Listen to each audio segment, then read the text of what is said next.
للجبابرة القامع ولا إله غيره ولا شيء يعدله ليس كمثله شيء وهو السميع البصير اللطيف الخبير وهو على كل شيء قدير والصلاة والسلام والتحية والإكرام على السيد الأنام الذي سمي بالسماء أحمد وفي الأرض بالقاسم محمد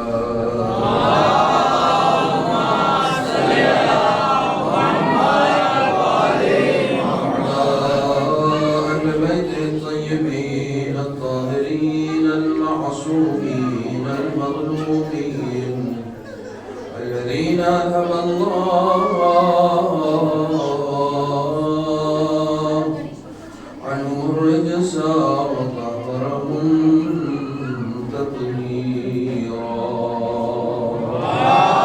اللهم صل على محمد وآل محمد قائمة الباقية على أعدائهم وغاصب حقوقهم ومنكري فضائلهم أجمعين أما بعد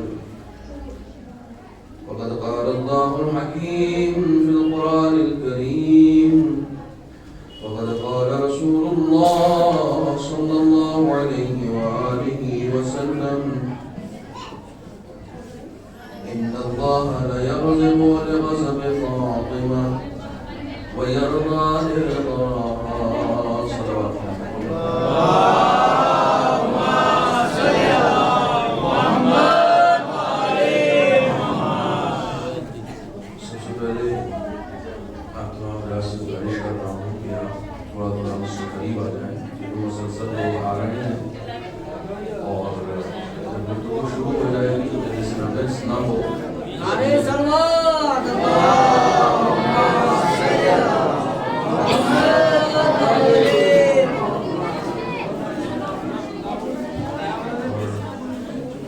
خواتین سے بھی میں گزارش کروں گا کہ کم سے کم فرش عزا کے احترام میں کیونکہ بیوی کی مجلس ہے جب بھی کوئی مجلس اہل بیت سے منسوب ہوتی ہے تو آپ یقین جانیں کہ اس میں پاکیزہ شخصیتوں کی بھی شرکت ہوتی ہے. یعنی انسان معصوم ہستیوں کے ساتھ ہمنشین ہوتا ہے. چنانچہ ان کی موجودگی کو ملحوظ رکھتے ہوئے ان کے احترام میں پوری توجہ کے ساتھ جس چیز کے لیے آپ اس مجلس میں آپ نے شرکت کی ہے اس پر پورا اترنے کی کوشش کریں. ایک مرتبہ مل جل کے بلند آواز سے صلوات کریں. اللهم صل علی محمد وآل محمد. ارے حیدری یا چمن چمن کری کری علی علی علی صلوات باواز بلند. اللهم صل علی محمد وآل محمد.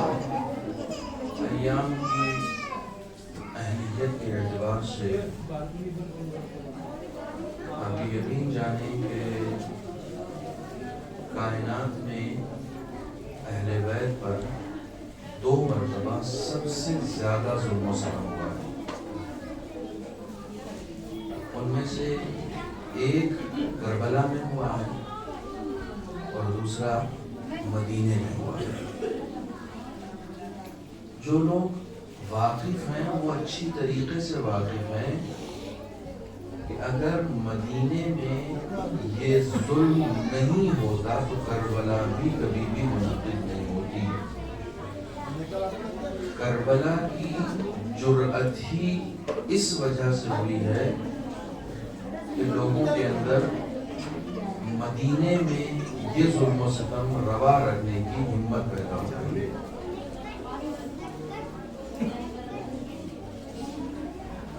میں گزارش کروں گا ایک بار پھر سے کہ آپ حضرات میری طرف پوری توجہ کے ساتھ متوجہ ہو جائیں تاکہ میں اپنے معروضات آپ کی خدمت میں پیش کر سکوں. ایک مرتبہ مل جل جاؤ صلوات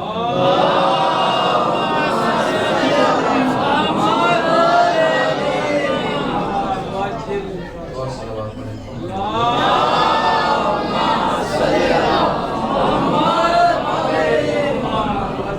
آپ نے اس مجلس کو منعقد کیا ہے اور دور دراز سے سفر کر کے میں بھی یہاں حاضر ہوں. ظاہر سی بات ہے کہ ہم ایک مقصد کے لیے یہاں آئے ہیں. چنانچہ اس مقصد کو محفوظ رکھیں کہ ہم اس مجلس کے لیے آئے ہیں اور آپ نے بھی ظاہر سی بات ہے کہ ایام کے لیے ان خاص ایام کے لیے اتنا اہتمام کیا ہے تو اس اہتمام سے انسان کو فائدہ اٹھانا چاہیے. مومن وہ ہوتا ہے کہ جو فرصت سے فائدہ اٹھائے. مولا کائنات حضرت علی ابن ابی طالب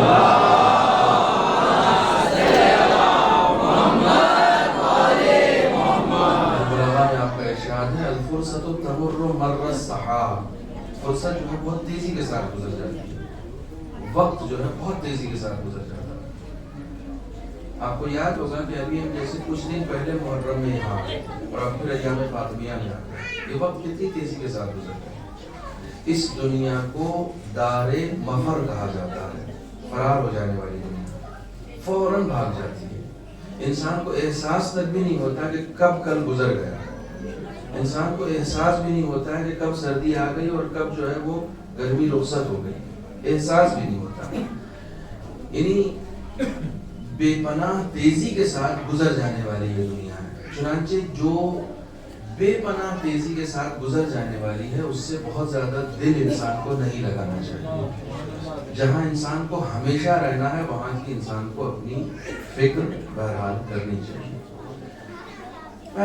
آج کی اس مجلس کے لیے چند معروضات میں آپ کی خدمت میں پیش کرنا چاہ رہا ہوں. سب سے پہلے یہ مجلس جس ذات والا صفات کے لیے منعقد کی گئی ہے. عام طور پر میرا طریقہ کار یہ ہوتا ہے کہ میں اس شخصیت کے متعلق گفتگو کرتا ہوں کہ جس کے لیے مجلس منعقد کی گئی اور اس کے بعد ان کی تعلیمات میں سے کسی ایک تعلیم کے اوپر روشنی ڈالنے کی کوشش کرتا ہوں. ہمہ شمہ کی یہ اوقات نہیں ہے کہ ہم اہل بیت کے فضائل بیان کر سکیں. آپ یہ یقین جانیں کہ یہ جو ہمارے ذہن میں ایک تصور ہے کہ فلاں ذاکر کو ہم نے بلایا ہے تو وہ فضائل پڑھیں گے, فلاں صاحب بہت اچھے فضائل پڑھتے ہیں. کسی کے اندر مجال سخن نہیں ہے کہ وہ جناب فاطمہ کی فضیلت کو بیان کر سکے, کیونکہ بیان کرنے کے لیے سمجھنا پڑے گا. سمجھنے کے لیے طہارت شرط ہے. جتنا انسان خود کو پاکیزہ کرتا جائے گا بیوی کی فضیلت سے آشنا ہوتا جائے گا. بیوی کی فضیلت کو بیان کرنے کے لیے یا خالق کی زبان چاہیے یا محمد مصطفیٰ کی زبان چاہیے.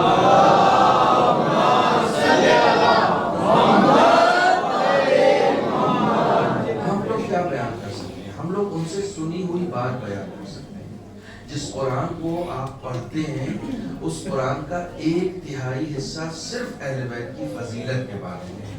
میں ایک آدھ گوشے کی طرف اشارہ کر کے پھر بیوی کی تعلیم کی طرف جاؤں گا, چونکہ میں نے ان 2 مجلسوں کے لیے جو سرنامہ سخن قرار دیا ہے وہ رسول اسلام کے اس قول کو قرار دیا ہے کہ جس میں آپ ارشاد فرماتے ہیں, یعنی یہ اتنی مستند حدیث ہے کہ بخاری تک میں اس حدیث کا ذکر ہے. دوسرے لفظوں میں ہے, جن لفظوں میں میں نے پڑھا ہے ان لفظوں میں نہیں, لیکن دوسرے لفظوں میں, لیکن بخاری تک میں اس حدیث کو جگہ ملی ہے. ان اللہ لیغضب لغضب فاطمہ ویرضا لرضاها. خدا بند عالم فاطمہ کے غضب کی بنیاد پر غضبناک ہوتا ہے اور ان کی رضا پر راضی ہوتا ہے. کمال ہے, کمال ہے. حدیث کا متن یہ نہیں ہے کہ فاطمہ خدا کے غضب پر غضبناک ہوتی ہے. حدیث کا متن یہ نہیں ہے کہ فاطمہ خدا کی رضا پر راضی ہوتی ہے. حدیث کا متن یہ ہے کہ خدا فاطمہ کی رضا پر راضی ہوتا ہے, خدا فاطمہ کے غضب پہ غضبناک ہوتا ہے. یعنی انسان اس طریقے سے اپنی ذات کو خدا کی اطاعت میں ضم کر دیتا ہے کہ اس کا عمل خدا کا عمل ہو جاتا ہے. اس طریقے سے اپنی ذات کو ضم کر دیتا ہے. یعنی جناب فاطمہ کا اپنا کوئی غضب نہیں ہے، جناب فاطمہ کی اپنی کوئی خوشی نہیں ہے. ہم لوگ جب خوش ہوتے ہیں نا تو ہماری خوشی میں کچھ نہ کچھ اپنا نفس شامل ہوتا. آج میں بہت خوش ہوں. کیوں خوش ہوں؟ مثلا جو چیز مجھے چاہیے تھی وہ مجھے مل گئی. آج میں بہت غضبناک ہوں. میں کیوں غضبناک ہوں؟ کیونکہ فلاں صاحب نے میرے اوپر انگلی اٹھائی ہے، فلاں صاحب نے میرے اوپر اعتراض کیا ہے، فلاں صاحب نے مثلا مجھے ٹارگٹ کیا ہے، اس لیے میں غضبناک ہوں. ایسے مواقع پر غضبناک ہونے والا انسان اپنے نفس کے لیے غضبناک ہوتا ہے. اپنے نفس کے لیے غضبناک ہونے والے کے غضب پر خدا غضبناک نہیں ہوتا ہے. جو صرف خدا کے لیے اپنی غضبناکی دکھاتا ہے اسی کے غضب پر خدا بھی غضبناک ہوتا ہے. جو صرف خدا کے لیے اپنی خوشی پر، خدا کے لیے کسی خوشی پر خوش ہوتا ہے، خدا وند عالم بھی اس کی رضا سے راضی ہوتا ہے. یہ بہت اہم موضوع ہے. کس مقام پر دیکھیے، ہم لوگ جب بھی کسی بات کو اہمیت دیتے ہیں، مجھے یاد دلائیے گا یہ سارے ثواب کی پرچی ہے، آخر میں انشاءاللہ میں سورہ فاتحہ پڑھوا دوں گا. جب بھی ہم کسی بات کو اہمیت دیتے ہیں تو اس بات کو اہمیت دینے کے لیے عام طور پر ہم یہ پوچھتے ہیں کہ صاحب کتنا، کسی بھی چیز کو. مثلا کسی کے پاس بہت زیادہ پیسہ ہے تو ہم پوچھتے ہیں کتنا ہے، ٹھیک ہے نا. یعنی انسان کسی بھی چیز کو اہمیت دینے کے لیے ہمیشہ کوانٹٹی کے اوپر اعتبار کرتا ہے. مقدار کیا ہے، وزن کتنا ہے. توجہ فرمائیے گا، توجہ فرمائیے گا. کسی بھی چیز کے اوپر، مثلا مجلس بہت کامیاب رہی تو فوراً پوچھتے کتنے لوگ تھے. توجہ فرمائیے کتنے. اس کا مطلب ان کی نگاہ میں مجلس کی کامیابی کا معیار خلوص نہیں ہے، لوگ ہیں. اس لیے انہوں نے پوچھا کتنے لوگ. مجلس بہت اچھی ہوئی، کس نے پڑھی. ان کو یہ لگتا ہے جو بہت دور سے آتے ہیں وہ اچھی پڑھتے ہیں. ایسا نہیں ہے. دنیا میں کسی بھی چیز کی کامیابی کا معیار جو ہے وہ مقدار ہوتا ہے. کسی بھی چیز کی کامیابی کا معیار جو ہے مقدار، یعنی کوانٹٹی، کتنا تھا، کیا تھا، اس اعتبار سے ہم دیکھتے ہیں. مثلا میں جناب نوح کے لیے کہتا ہوں، جناب نوح نے 900 سال تبلیغ کی. تو یہاں پر کیا ہے؟ کوانٹٹی. 900 سال تبلیغ. اوہو، اتنا بڑا فگر. 900 سال تک جناب نوح نے تبلیغ کی. آدمی آدھے درجن کی بھی ہدایت نہیں ہوئی. آدھے درجن لوگوں کی بھی ہدایت، یعنی 5 لوگ بھی جناب نوح کی تبلیغ سے ہدایت یافتہ نہیں ہوئے تھے. تب جا کے طوفان آیا. لیکن کوانٹٹی کے اعتبار سے جب آپ دیکھتے ہیں تو 900 سال، اتنی بڑی، اتنا بڑا فگر. ہم لوگ فگر سے متاثر ہونے والے لوگ ہیں. جہاں ساری دنیا، دیکھیے یہیں سے فضیلت شروع ہوتی ہے. جہاں ساری دنیا فگر سے متاثر ہوتی ہے، جہاں ساری دنیا تعداد سے متاثر ہوتی ہے، جہاں ساری دنیا مقدار سے متاثر ہوتی ہے، وہاں پر خدا بند عالم نے ایک ایسی زندگی کا ایگزامپل سیٹ کیا ہے جو صرف 18 سال کی زندگی ہے. ایک ایسی زندگی کا ایگزامپل سیٹ کیا ہے جو فگر کے اعتبار سے، تعداد کے اعتبار سے، مقدار کے اعتبار سے صرف 18 سال کی زندگی ہے. 18 سال کی زندگی میں ہمارے معاشرے میں بعض لوگ شعور کی منزل بھی طے نہیں کرتے ہیں، لیکن اتنی بابرکت زندگی ہے کہ قیامت تک اگر کوئی توحید کا سجدہ کر رہا ہے تو اس کی گردن پر جناب فاطمہ کی 18 سال کی زندگی کا احسان ہے. اتنی بابرکت زندگی آپ فگر کے اعتبار سے، تعداد کے اعتبار سے، مقدار کے اعتبار سے ڈیسائیڈ نہیں کر سکتے ہیں. نہیں، جملہ یہاں سے شروع ہوتا ہے کہ ایک طرف 18 سال کی بابرکت لیکن مختصر زندگی ہے. 18 سال کی مختصر سی زندگی ہے لیکن اتنی زیادہ برکتوں سے بھری ہوئی ہے کہ نوح کی 900 سال کی تبلیغ بھی اس کے اوپر قربان ہو رہی ہے. 900 سال کی تبلیغ بھی اس 18 سال کے اوپر قربان ہو رہی ہے. کیسی شخصیت ہے، کون سی ذات ہے؟ ہم تعداد کے اعتبار سے، کوانٹٹی کے اعتبار سے نمبرز دیتے ہیں، خدا بند آدم کوالٹی کے اعتبار سے نمبر دیتا ہے، وہ کوانٹٹی کے اعتبار سے نمبر نہیں دیتا ہے۔ اب آپ آئیے، میں تمام امت مسلمہ سے پوچھ رہا ہوں، ایک بار پھر گزارش کر رہا ہوں، آگے بہت جگہ ہے، آپ لوگ تھوڑا تھوڑا آگے تشریف لے آئیے کیونکہ بالکل امام باڑہ بھر چکا ہے اور اب لوگ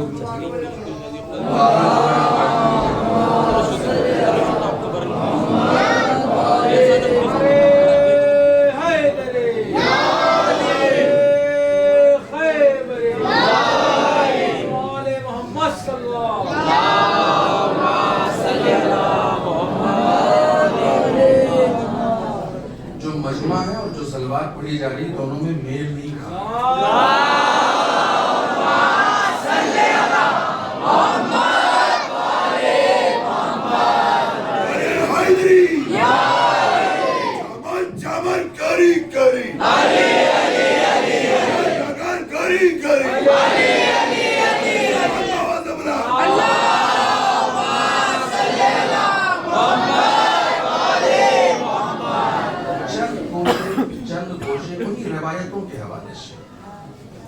روایتوں کے حوالے سے کسی بھی ذاکر میں مجال سخن نہیں ہے کہ وہ اپنی طرف سے فضیلت بیان کر سکے۔ یہ جو ہم اپنی طرف سے بیان کرتے ہیں نا، یہ ہماری خطابت ہوتی ہے، ان کے فضائل نہیں ہوتے ہیں۔ ان کے فضائل صرف اتنے ہی سے ہیں جتنے اہل بیت نے بیان کیے ہیں، یا پھر یہ کہہ لیا جائے کہ جو ہماری سمجھ میں آ جائیں، جو ہماری سمجھ میں آ جائیں۔ وہ فضیلت ہی کیا جو خاطی ذہنوں کے سمجھ میں آ جائے۔ جناب فاطمہ کی فضیلت کو بیان کرنے کے لیے وحی سے دھلی ہوئی زبان چاہیے۔ جب تک اتنی پاکیزہ زبان نہیں ہوگی جناب فاطمہ کی فضیلت بیان نہیں ہو سکتی۔ میں ایک گوشے کی طرف اشارہ کروں، اور یہ گوشہ ایسا ہے کہ جس گوشے سے میرے خیال میں ہمارے یہاں کا بچہ واقعی جو بالکل سامنے کی چیز ہے، لیکن دیکھیے فضیلت کہاں سے بڑھتی ہے۔ جناب محمد مصطفیٰ صلی اللہ علیہ وسلم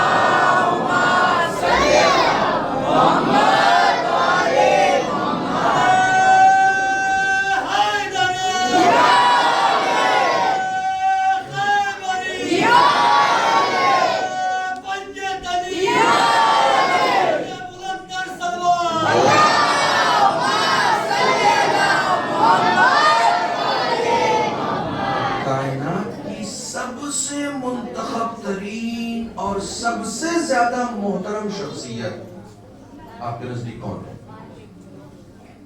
میں پوری امت مسلمہ سے سوال کر رہا ہوں، سب سے زیادہ محترم شخصیت کون ہے؟ جناب رسول خدا صلی اللہ علیہ وسلم۔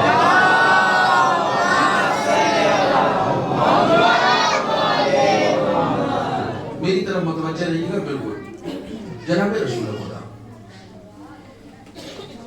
خدا بند عالم نے جتنی بھی محترم شخصیتیں بنائی ہیں، میں نے کہا آپ لوگ میری طرف متوجہ رہیں، جتنی بھی محترم شخصیتیں بنائی ہیں ان میں سب سے زیادہ قابل احترام اگر کوئی ذات ہے تو جناب رسول خدا صلی اللہ علیہ وسلم۔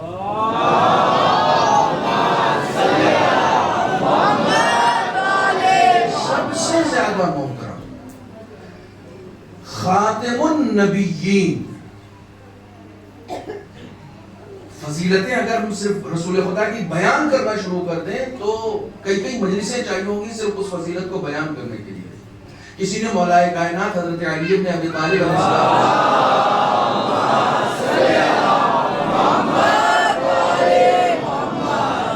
کہ مولا کہ رسول خدا کی فضیلت بیان کیجیے، تو آپ نے کہا کہ رسول خدا کی فضیلت وہی بیان کر سکتا ہے جس نے ان کو پیدا کیا۔ کوئی بیان نہیں کر سکتا ہے، کوئی بیان نہیں کر سکتا۔ حالانکہ ایک پورا خطبہ ہے، مولا کائنات عاجزی کا اظہار کر رہے ہیں، کائنات کی منتخب ترین کر رہے ہیں۔ رسول کا احترام خدا کی نگاہ میں اتنا ہے، اتنا احترام ہے کہ آپ ایک خاص شریعت دینے کے لیے اس دنیا میں آئے ہیں۔ توجہ فرمائیے گا، میں اسٹیپ بائی اسٹیپ آگے بڑھ رہا ہوں۔ یہ شریعت جو ہے یہ آخری شریعت ہے، اس کے بعد کوئی شریعت آنے والی نہیں ہے، اس شریعت کو کوئی تبدیل نہیں کر سکتا ہے۔ آپ میرے مزاج سے واقف ہیں کہ میں اپنی باتوں میں چھوٹی چھوٹی باتوں میں بیچ میں راز کی بات بھی کہہ دیتا ہوں، اس کو سمجھنا آپ کو ہے۔ اس شریعت کو کوئی تبدیل نہیں کر سکتا ہے۔ اگر کوئی ایسی جرأت کرتا ہے تو یہ اس کا اپنا دین ہو سکتا ہے، رسول کا آئین نہیں ہو سکتا ہے۔ بعض لوگ آئے ہیں کہ یہ رسول کے زمانے میں حلال تھا، میں حرام کر رہا ہوں، کوئی تبدیل نہیں کر سکتا، یہ کام کوئی نہیں کر سکتا۔ یہ آخری شریعت ہے، یہ آخری دین ہے، یہ آخری آئین ہے، ٹھیک ہے۔ شخصیت اتنی محترم ہے کہ یہ رسول جب آئیں گے تو آنے کے بعد زندگی کے اصول بھی بتائیں گے۔ اس دنیا میں ایک رشتہ عبد اور معبود کے درمیان کا ہے، اس کو بھی استوار کریں گے، اور ایک رشتہ بندے اور بندے کے درمیان کا ہے، اس کو بھی استوار کریں گے، اس کے بارے میں بھی بات کریں گے، تاکہ معاشرہ کچھ اس طریقے سے تربیت پائے کہ اس کا رشتہ خدا کے ساتھ بھی مضبوط ہو اور بندگان خدا کے ساتھ بھی مضبوط ہو۔ بہت توجہ فرمائیے گا، کائنات کی منتخب ترین فرد جب اس دنیا میں آئی ہے تو اس کو اپنے ماں باپ کا احترام بھی بتانا ہے لوگوں کو، کہ ماں کا احترام کیا ہوتا ہے اور باپ کا احترام کسے کہتے ہیں، ٹھیک ہے۔ تو رسول آئیں گے تو زبان سے بتائیں گے یا نہیں بتائیں گے؟ بتائیں گے نا، کہ ماں کے احترام کے لیے کیا کرنا چاہیے اور باپ کے احترام کے لیے کیا کرنا چاہیے، بتائیں گے۔ لیکن وہ رسول ہی کیا جو صرف زبان سے بتائیں؟ یہ تو ہم جیسے مولوی ہیں نا، عمل کچھ ہوتا ہے، زبان کچھ ہوتی ہے، لیکن رسول کے تو ایسا نہیں ہے نا۔ رسول کے یہاں جو زبان ہے وہی کردار بھی ہے۔ وہ مشہور واقعہ جو آپ لوگوں نے سن رکھا ہے کہ عورت جو ہے وہ اپنے بچے کو منع کرنے کے لیے لے کر آئی کہ اس کو منع کر دی یہ میٹھا کھاتا، تو کہا 3 دن بعد آنا، اور 3 دن کے بعد جب وہ لے کے آئے تو اس سے کہا بیٹا میٹھا کم کھا کر، کہا یا رسول اللہ اتنی سی بات 3 دن پہلے بھی کہہ سکتے تھے، کہا میں خود بھی کھاتا تھا۔ تو میں نے سوچا پہلے 3 دن عمل تو کروں تاکہ زبان میں اثر آئے۔ زبان میں اسی وقت اثر آتا ہے جب انسان کے اندر کردار پہلے سے موجود ہو۔ تو رسول آئے گا تو دین کا سارا آئین بتائے گا، ماں باپ کا احترام بھی بتائے گا۔ کمال یہ ہے کہ ماں باپ کا احترام بھی بتایا رسول اسلام نے۔ اب میں اس روایتوں کی طرف نہیں جاؤں گا، بڑی لمبی چوڑی روایتیں ہیں کہ جس میں رسول خدا نے بار بار ماں کی عزت کرنا اور باپ کی عزت کرنا جو ہمارے درمیان اب مفقود ہو رہا ہے، گھروں میں دیکھنے کو نہیں ملتا، بے پناہ بتایا رسول خدا نے۔ مگر یہ واحد چیز تھی جو رسول کر کے نہیں دکھا سکے، یہ واحد عمل تھا جو رسول اسلام صرف زبان سے بتا سکے، عمل کے ذریعے سے بولیے نہیں بتا سکے۔ کیوں؟ اس لیے کہ پیدا ہونے سے پہلے والد اس دنیا سے چلے گئے اور پیدا ہوتے ہی والدہ اس دنیا سے چلی گئی۔ کبھی کبھی ان رازوں کو بھی سمجھا کیجیے۔ پیدا ہوتے ہی رسول کے والد اس دنیا سے چلے گئے اور پیدا کرتے ہی ماں اس دنیا سے رخصت ہو گئی، تو زبان سے تو ماں باپ کا احترام کرنا رسول نے سکھا دیا، مگر عملی طور پر یہ اظہار نہیں کر سکے چونکہ نہ ماں تھی اور نہ باپ تھے، عملی طور پر اس کا اظہار نہیں ہوا۔ میں نے علماء سے پوچھا کہ آخر وجہ کیا ہے کہ خداوند عالم کے نزدیک جو سب سے محترم شخصیت ہے، خداوند عالم کے نزدیک جو سب سے مکرم شخصیت ہے، خداوند عالم نے جس کو سب سے زیادہ بلندی پر رکھا ہے، سب سے زیادہ محترم ہے، اسی کے ماں باپ اس دنیا سے رخصت ہو گئے۔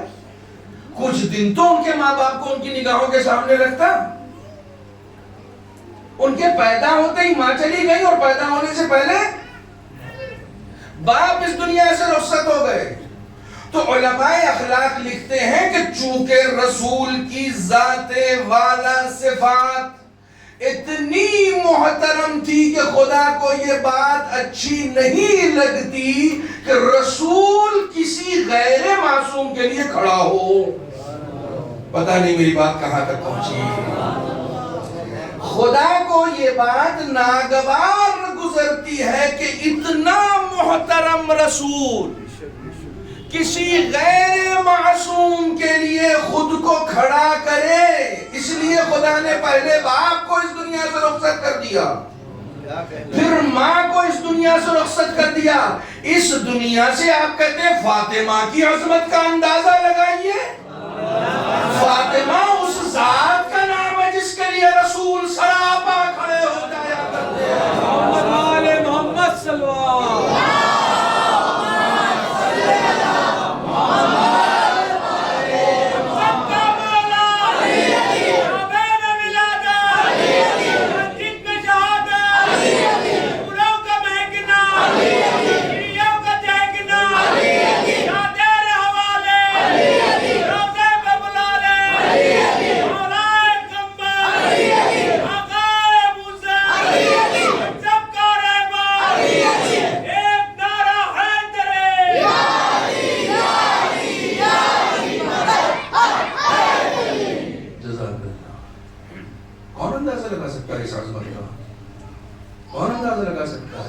رتبے میں ماں بھی نہیں ہے, نسب کے اعتبار سے بیٹی ہیں, لیکن رسول کہتے ہیں فاطمہ تو ام ابیہا, اپنے باپ کی ماں ہے. یعنی اگر تم یہ سوچتے ہو کہ میں کھڑا کیوں ہوتا ہوں, تو یہ میری بھی ماں ہے. جو حقیقی ماں ہے وہ اس دنیا سے رخصت ہو چکی ہے, لیکن رسول کھڑے ہو کر بتا رہے یہ میری ماں ہے. اللہ اکبر. ماں جانتے ہیں کسے کہتے ہیں؟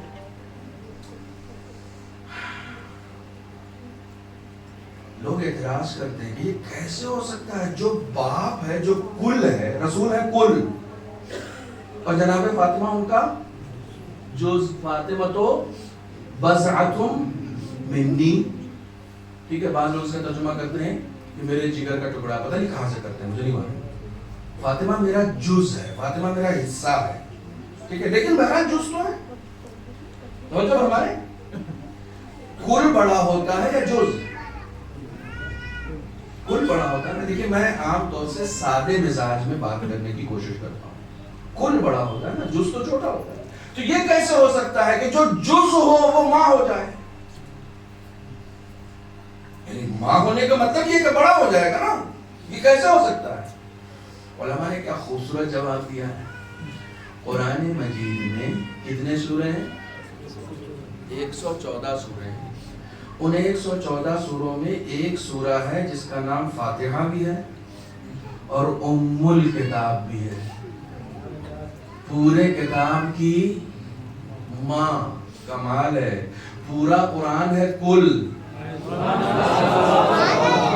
اور اس قرآن کا ایک جز ہے سورہ فاتحہ, لیکن فضیلت میں اتنا وزنی ہے کہ ایک طرف پورا قرآن آپ رکھ دیجئے, ایک طرف سورہ فاتحہ رکھ دیجئے, اتنا وزنی ہے. تو یہ ہو سکتا ہے کہ جو جز ہو وہ کل کے لیے بھی ماں کا کام کرے. ام الکتاب کہا گیا ہے. یہ عظمت ہے جناب فاطمہ صلوات اللہ علیہ.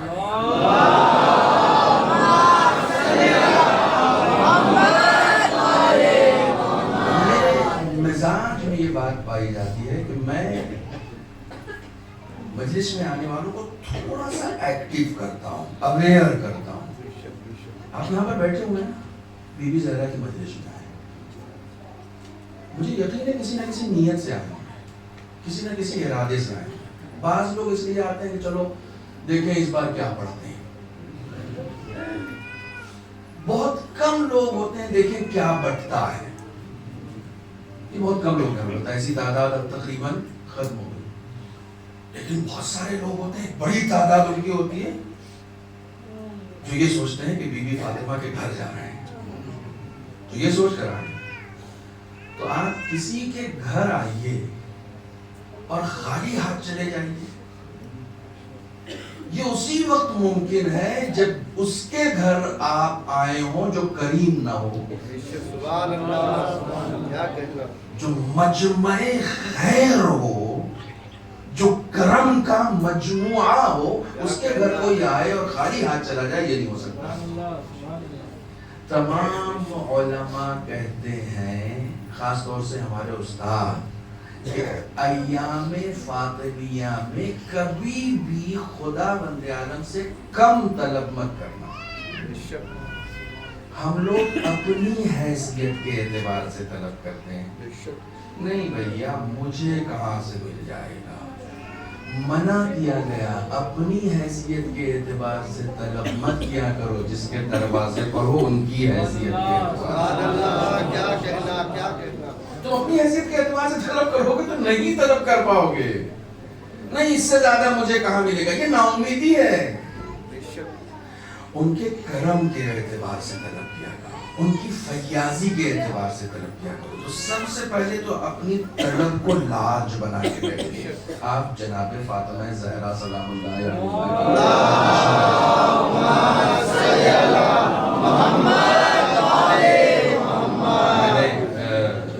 ایرانی امام باڑی میں اسٹیشن پہ عرض کیا تھا 1-2 سال پہلے کہ آیت اللہ خامنئی کے گھر میں خمسہ ہوتا ہے، ایام فاطمیہ خمسہ ہوتا ہے، اور 2 سے 3 گھنٹے تک کبھی مجلس چلتی ہے، یعنی نوحہ، پیشخوانی اور تقریر سب ملا کے کبھی 2 سے 3 گھنٹہ ہو جاتا، اور 3 گھنٹے رہبر بیٹھے رہتے ہیں، فرش پہ بیٹھے رہتے ہیں، یعنی شروع سے لے کر تلاوت سے لے کر مجلس اور اس کے بعد پھر نوحہ سب تک بیٹھے رہتے ہیں، روزہ خوانی تک بیٹھے رہتے ہیں۔ تو کسی نے ان سے پوچھ لیا کہ آپ اتنے بڑے رہبر ہیں، آپ کے پاس وقت نہیں ہے، لوگ جو ملاقات کا وقت لیتے ہیں مہینوں بعد ان کو ٹائم ملتا ہے، آپ اتنا سارا ٹائم یہاں کیوں دیتے ہیں؟ انہوں نے کہا میں سال بھر کا رزق یہیں سے تو لیتا ہوں، جو پوری قوم کا رزق یہاں سے لیتا ہو۔ کہ دیکھیے طلب میں اپنے ہمیشہ انسان کو لارج رکھنا چاہیے، اپنی طلب کو ہمیشہ۔ ایک شخص آیا رسول اسلام کی خدمت میں اور آنے کے بعد کہنے لگا آپ کو یاد ہے کہ جس وقت آپ نیا اسلام لے کر آئے تھے، میں یثرب سے ہوں، جس وقت آپ نیا اسلام لے کر آئے تھے اس وقت جو ہے وہ میں نے آپ کی بڑی مدد کی تھی، لوگ آپ کو ٹھیک سے جانتے بھی نہیں تھے، لوگ آپ کو گالیاں دے رہے تھے، لوگ آپ کو برا بھلا کہہ رہے تھے، اس وقت میں نے بہت سپورٹ کیا تھا آپ کو یاد ہے؟ ہاں مجھے یاد ہے۔ اب یہ مدینے میں آیا ہے، مدینے میں فتح مکہ کے بعد آیا ہے اور اچھا خاصا جاؤ حشم ہو چکا ہے اسلام کا، بول بالا ہے اسلام کا۔ کہا میں نے اس وقت آپ کی مدد کی تھی جب آپ کو کوئی جانتا بھی نہیں تھا۔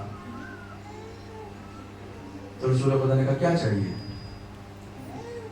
تو اس نے کہا کہ لگتا ہے کچھ مل بھی جائے گا، کیا چاہیے؟ دیکھیے کریم کے دروازے پر آیا، کیا چاہیے؟ کہا یہ کوئی 200 بھیڑیں مل جاتی ہیں، ایک چرواہا مل جاتا تو مزہ آ جاتا۔ کہاں آ کے کیا مانگ رہے ہو؟ رسول خدا نے کہا کہ اس کے لیے انتظام کیا جائے 200 بھیڑوں کا اور اس کے ساتھ ایک غلام کا انتظام کیا جائے، اس کو دیا جائے، اس نے واقعی میری مدد کی تھی۔ لیکن کتنی چھوٹی طلب لے کر آیا ہے، رسول خدا کتنی چھوٹی سی ڈیمانڈ ہے۔ ہم لوگوں کی ساری ڈیمانڈ مادیات ہے، میں نے یہیں سے بات شروع کی۔ ہم لوگوں کی ساری ڈیمانڈ جو ہے وہ صرف میٹرنسٹک ہے، مادیات، کیونکہ ہمارے یہاں جسم بہت زیادہ حاوی ہے، جو روح ہمارے اندر کار فرما ہے وہ ہمارے اندر حاوی نہیں ہے۔ رسول خدا نے کہا دے دو، لیکن کتنی چھوٹی سی ڈیمانڈ لے کر آیا ہے یا رسول اللہ، اس سے کچھ بڑا مانگنا تھا کیا؟ کہاں؟ اے کاش اس کی ڈیمانڈ مصر کی اس عورت کی طرح ہوتی کہ جس نے موسیٰ سے طلب کیا تھا۔ تو لوگوں نے کہا موسیٰ سے کیا طلب کیا تھا اس نے؟ کہا جب خدا نے جناب موسیٰ کو حکم دیا کہ یوسف کا جنازہ مصر سے لے کر آؤ، تو جناب موسیٰ نے پوچھا یوسف کا جنازہ ہے کہاں؟ مجھے کیا پتا، میں کہاں سے لے کے آؤں؟ کہا مصر جاؤ، وہاں ایک عورت ملے گی، اس سے پوچھ لینا، اس کو ایڈریس پتا ہے۔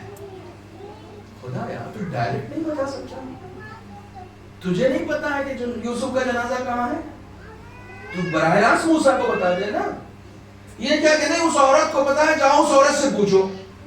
اب جناب موسیٰ آئے اور آنے کے بعد اس عورت کو تلاش کیا، اور تلاش کرنے کے بعد اس سے پوچھا کہ بھائی وہ یوسف کا جنازہ تمہیں پتا ہے کہاں؟ کہاں پتا ہے؟ کہا بتا، کہا ایسے تھوڑی بتاؤں، خدا براہ راست نہیں بتا رہا ہے، خدا نے ایک ایڈریس دیا ہے اس کے ذریعے سے. اللہ اکبر. یہ سارے ایڈریسز اس بات کی دلیل ہے کہ خدا وسیلے کا قائل ہے، براہ راست کہیں کچھ نہیں ملا کرتا ہے. صلوات پڑھے محمد والے محمد.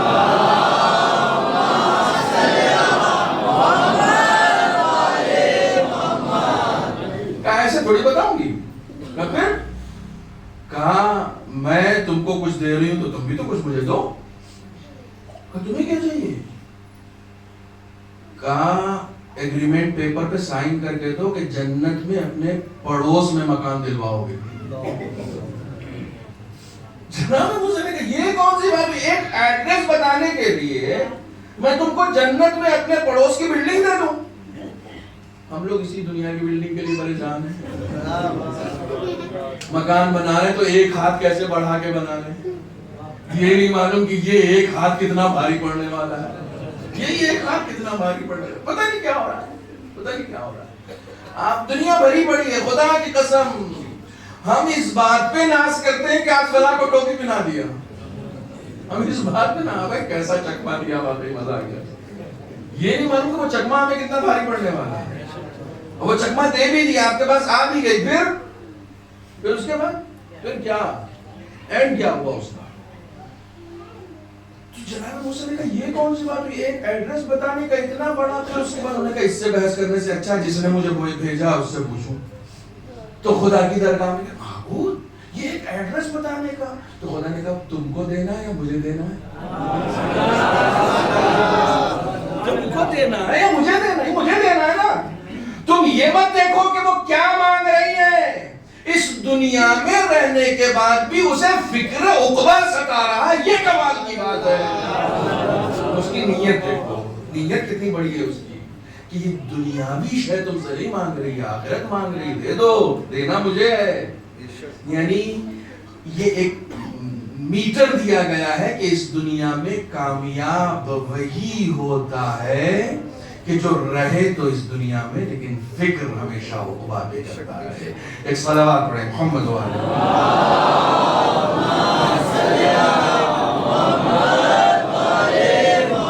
میں ہمیشہ اس بات کی کوشش کرتا ہوں کہ منبر پر بیٹھ کر انشاءاللہ کوئی نہ کوئی گفٹ تو آپ کو ضرور دوں. تجربے میں آئی ہوئی چیزیں ہیں. علماء نے، مراجع نے اس کی نشاندہی کی ہے. مراجع نے اس کی نشاندہی کی ہے. آپ بی بی زہرا کے دروازے پر بیٹھے ہوئے ہیں. آیت اللہ ملا معصوم علی حمدانی. آپ کبھی ایران جائیے اور وہاں سے حمدان جائیے، جا کے پوچھیے گا کہ کون سی شخصیت تھی. عارف باللہ، عارف باللہ. کہتے ہیں اس دنیا میں کارساز ترین توسل حضرت زہرا کے علاوہ کوئی نہیں. مضبوط، اس سے زیادہ مضبوط کوئی توسل نہیں ہے. بہت ساری ہماری بہنیں اور بہت ساری خواتین اور بہت سارے حضرات پوچھتے ہیں مولانا کوئی عمل بتائیے. لکھ لو عمل. حاجت کیسی ہے یہ کبھی مت سوچنا. دینا تم کو تھوڑی، دینا ان کو ہے جن کے دروازے سے دشمن خالی ہاتھ نہیں گیا. تم تو پھر بھی چاہنے والے ہو. دینا ان کے دروازے سے دشمن خالی ہاتھ نہیں گیا. اور یہ بات میں ہوا میں نہیں کہہ رہا ہوں کہ دشمن خالی ہاتھ نہیں گیا ہے. حسین ابن نمیر کو اپنے ہاتھ سے سید سجاد نے پانی پلایا ہے. اپنے ہاتھ سے. حسین ابن نمیر وہ ہے جس نے جناب علی اکبر کے سینے میں برچی ماری تھی. اس کو اپنے ہاتھ سے سید سجاد نے پانی پلایا. جب پانی پلا لیا تو وہ چہرے میں نقاب ڈال کے کہتا آپ نے پہچانا نہیں، اسی لیے آپ نے مجھے پانی پلایا نا. کہا نا ہمارے دروازے پہ جب بھی پیاسا آتا ہے نا تو ہم یہ نہیں دیکھتے کہ ہمارا دشمن ہے یا ہمارا قاتل ہے. جو ہمارے دروازے پہ آ جاتا ہے ہم اسے خالی ہاتھ نہیں بھیجا کرتے. یہ ان کا اصول ہے. جو دشمن کو خالی ہاتھ نہیں بھیجتے وہ دوستوں کو بھیجیں گے. عقیدہ اسٹرانگ کرو، مضبوط کرو. روایت کی لفظیں ہیں کہ جس وقت، میں یہ روایت آج نہیں پڑھنا چاہ رہا تھا لیکن آ گئی، اب سن لیجیے. جس وقت جناب فاطمہ زہرا سلام اللہ علیہا میدان محشر میں وارد ہوں گی، پڑھ دیں ضرور پڑھ دیں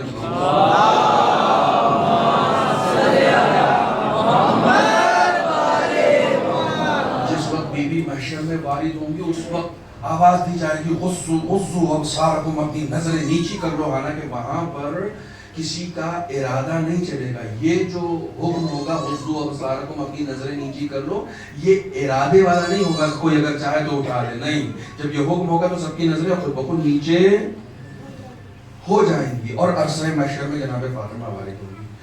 روایت کی لفظیں ہیں، ایک ایک کر کے اپنے چاہنے والوں کی شفاعت کریں گی. جہاں پر حیاء کا عالم ہوگا، سب ایک دوسرے سے فرار ہو رہے ہوں گے، سب ایک دوسرے سے بھاگ رہے ہوں گے، ماں بیٹے کو نہیں پہچانے گی، بیٹا ماں کو نہیں پہچانے گا، اس عالم میں اپنے ایک ایک چاہنے والے کی شفاعت کریں گی. روایت کی لفظیں بتاؤں، جیسے مرغ دانا چنتا ہے ویسے ہی بی بی وہاں پر اپنے چاہنے والوں کو ایک ایک کو چن کے الگ کر دیں گی.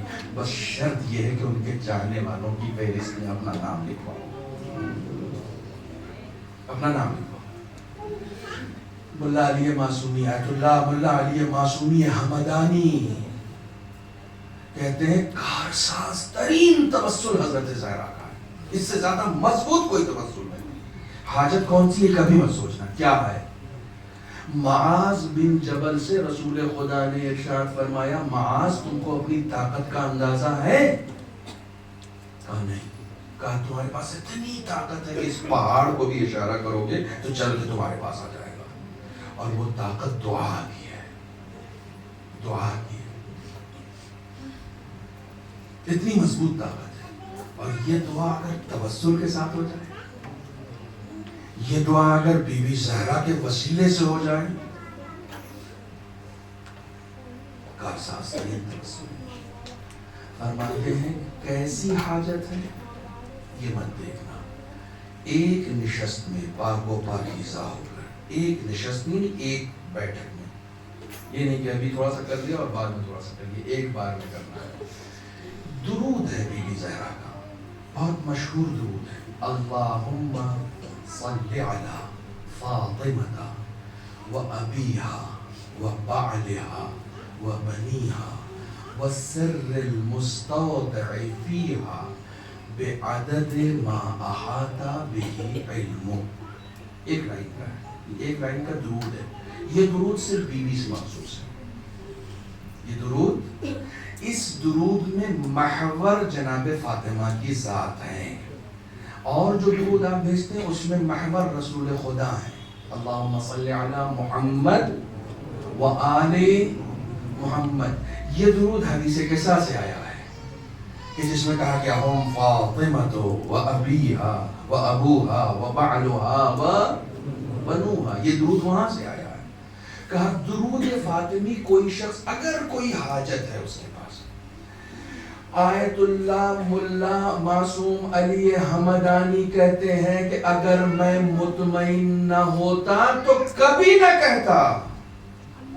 یعنی ایسا مجرب ہے، کہتے ہیں اگر میں مطمئن نہ ہوتا تو کبھی نہ کہتا. میں مطمئن ہوں کہ کوئی بھی حاجت ہو، ایک نشست میں خدا کی بارگاہ میں 530 مرتبہ، یہ بی بی کے نام کے عدد کے برابر ہے، 530 مرتبہ ایک نشست میں یہ درود پڑھو اور اس درود کے وسیلے سے خدا سے دعا کرو.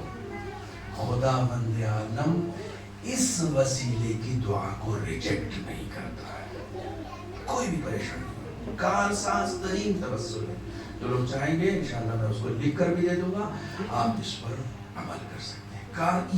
یہ زمانہ بی بی سے توسل کا ہے. آپ یقین جانے ہم سب بہت ساری اتنی پریشانیوں میں گرے ہوئے ہیں کہ کئی مرتبہ ہم اپنا دین بھی بھول جاتے ہیں. ہم اتنی پریشانیوں میں گرے ہوئے ہیں،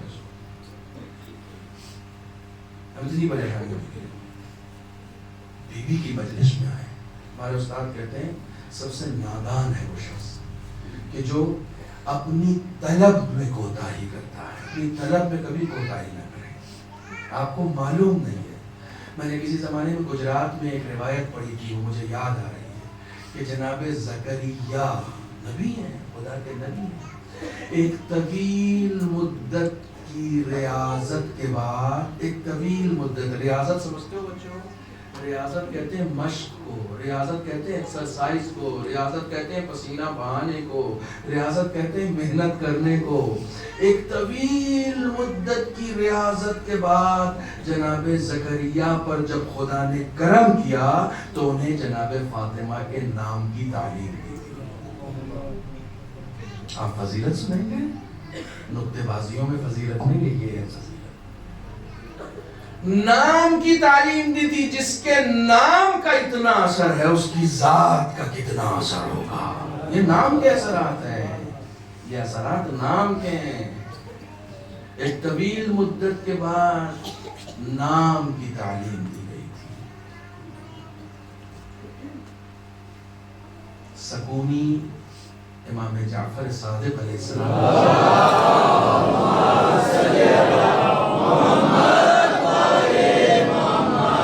والوں میں سے ہیں۔ دیکھیں میں ابھی تک موضوع پر نہیں آ سکا ہوں، چونکہ ظاہر سی بات ہے کہ یہ تمہیدی گفتگو ہے۔ امام کے چاہنے والوں میں سے ہیں، امام کی خدمت میں آتے ہیں، کہتے ہیں آقا خدا نے مجھے بیٹی دی ہے۔ امام نے پوچھا کیا نام رکھا ہے؟ کہا فاطمہ۔ آپ نے کہا فاطمہ فاطمہ فاطمہ 3 مرتبہ دہرایا، کہا صلوات اللہ وسلامہ علیہا، 3 مرتبہ آپ نے دہرایا۔ اور اس کے بعد کہا کہ تم ہمارے چاہنے والے ہو نا؟ کہا آقا یہ خوشخبری سب سے پہلے آپ کو دینے آیا ہوں۔ کہا اگر اس کا نام فاطمہ رکھا ہے لا تضربها، پھر اس کو مارنا نہیں، پھر اس کو جھڑکنا نہیں، پھر اس سے بلند آواز میں بات نہیں کرنا، آقا یہ اس کی بیٹی ہے۔ کہا نہیں، نام ہماری جدہ کا رکھ لیا ہے۔ اس نام کا اتنا احترام ہے کہ اگر وہ نام تم نے اپنی بیٹی کا بھی رکھ لیا۔ یہ روایتیں میں جان بوجھ کر سناتا ہوں، جان بوجھ کے سناتا ہوں، اس کو لحاظ رکھیے کہ یہ امام کا حکم ہے۔ اگر بیٹی کا نام آپ نے فاطمہ رکھ دیا ہے تو اس فاطمہ سے اس فاطمہ کے احترام کو پیش نظر رکھیے گا۔ یہ معصوم کا طریقہ کار رہا ہے، معصوم کا طریقہ کار رہا ہے۔ پتہ نہیں کیوں ہمارے درمیان نام رکھنے کا جو چلن ہے وہ کیوں بگڑ رہا ہے، پتہ نہیں، کہیں بھی ولادت ہوتی ہے ہم جیسے لوگوں سے ہمارے رشتہ دار فون کر کے کہتے ہیں قرآن سے نام نکالتی، کس نے حکم دیا، کہاں سے آیا؟ معصوم کا ارشاد ہے اپنے بچوں کے نام ہمارے نام پہ رکھو، that's all۔ تمہارے بچہ پیدا ہو، تم سوچو کس معصوم کے نام پر اس کا نام رکھ سکتے ہیں۔ امام حسین کے 4 بیٹے تھے، چاروں کا نام علی رکھا، جتنی بیٹیاں تھی سب کا نام فاطمہ رکھا، کسی کو کبرا کہا، کسی کو صغرا کہا، کسی کو اصغر کہا، کسی کو اکبر کہا، نام سب کا علی رکھا، نام سب کا فاطمہ رکھا۔ امام حسین کی مجلسیں سنتے ہو، امام حسین کی سیرت پر عمل کرو، ان کی سیرت پر عمل کرو، اپنے بچوں کا نام معصوم کے نام پر، اس کے اثرات ہوتے ہیں۔ ہمارے معاشرے میں جو خرابیاں آ رہی ہیں اس وجہ سے بھی آ رہی ہیں کہ ہم نے نام غلط غلط رکھنے شروع کر دیے، نام کے اثرات انسان کی زندگی میں ہوتے ہیں۔ امام نے فرمایا بس اگر تم نے ایسا نام رکھا ہے تو اس نام کی عزت کو ملحوظ رکھنا، اس نام کی عزت کو ملحوظ رکھنا۔ خدا تعالیٰ ہم سب کو یہ توفیق دے کہ ہم بی بی کی عظمت سے کی معرفت حاصل کر سکیں اور ان کے نام کے برکات ہماری زندگی میں شامل ہو سکیں۔ میں نے جس حدیث کو سرنامہ سخن قرار دیا ہے، اس حدیث میں مشہور حدیث ہے، آپ سب سن چکے ہیں، کوئی نئی حدیث نہیں ہے، مگر 2 چیزوں کا تذکرہ ہوا ہے۔ یہ سعید ہم سے موضوع پوچھ رہے تھے کہ موضوع کیا رہے گا، تو میں نے کہا رضا و غضب میرا موضوع رہے گا، تو کہنے کہ بی بی کے حوالے سے، میں نے کہا بی بی ہی کے رضا و غضب کی بات ہو رہی ہے اور کسی کے رضا و غضب کی بات نہیں ہوگی۔ اصل موضوع کو سمجھیے کہ موضوع کیا ہے۔ 18 سال کی زندگی نے کون سا ایسا معجزہ کر دیا ہے کہ خداوند عالم اس کی غضبناکی پہ غضبناک ہوتا ہے۔ 18 سال کی زندگی میں کون سا ایسا معجزہ ہو گیا ہے کہ یہ خوش ہوتی ہے تو خدا خوش ہوتا ہے؟ کون سا ایسا معجزہ ہو گیا؟ کیا طرز زندگی ہے جناب فاطمہ زہرا کی؟ کیوں؟ کون سی تعلیمات ہیں جو جن سے ہم دور ہٹ گئے ہیں؟ کون کون سا ایسا معجزہ کی؟ دیکھیں معجزہ جب میں لفظ استعمال کر رہا ہوں تو معجزے کا مطلب یہاں پر یہ نہیں ہے کہ کوئی انہونی کام کر دیا، نہیں، یہاں پر معجزہ سے مراد یہ ہے کہ اس ذات میں آخر کون سا ایسا اعجاز پایا جاتا تھا کہ آپ نے اپنے آپ کو اس بلندی پر پہنچا دیا کہ ان کی خوشی پہ خدا خوش ہوتا ہے اور ان کی ناراضگی پہ خدا ناراض ہو جاتا ہے۔ اللہ اکبر۔ ایک طرف یہ حدیث ہے